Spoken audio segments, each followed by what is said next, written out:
Kate Middleton quietly wins secret Meghan Markle war. The Princess of Wales has just played a blinder while the Duchess of Sussex has it on one of the rockiest patches she have ever seen.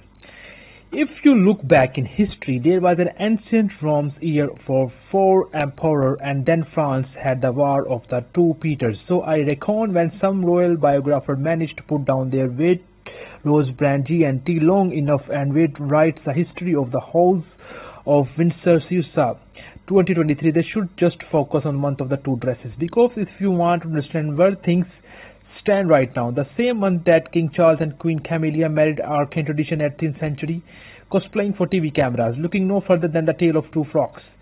One was worn by Kate, the Princess of Wales, who just played blinder and had one of the best ones yet, and the second was worn by the Meghan, the Duchess of Sussex, who is coming off one of the rockiest patches since she arrived on the scene. 1 month, two royal wag, and two very different trajectories. Irony meet the only maybe Mary wives of Windsor. So let's tackle things sequentially, shall we?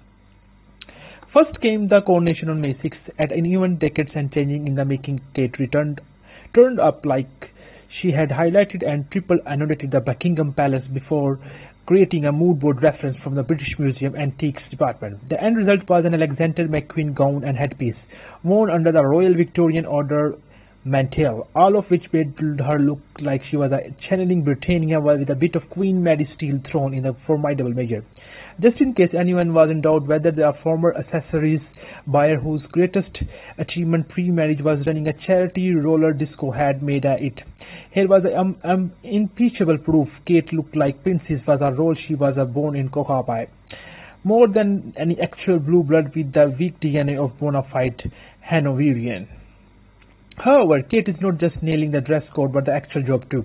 Not content to apathetically open things and practice the traditional royal art of ribbon cutting, in the last couple of years she has pulled off the biggest royal coup since the Stewarts go to have on the throne. The Royal Foundation Centre for Early Childhood might sound like some sort of touchy-feel kiddie initiative that is high on carry-on funding and low intellectual heft, but its fundamental aim to tackle homelessness, addiction and mental health in the next generation. In the last few months alone, Kate has corralled CEOs from 9 global companies for a business task force, launched a UK-wide advertising campaign and found the time to pen an op-ed piece for the Financial Times.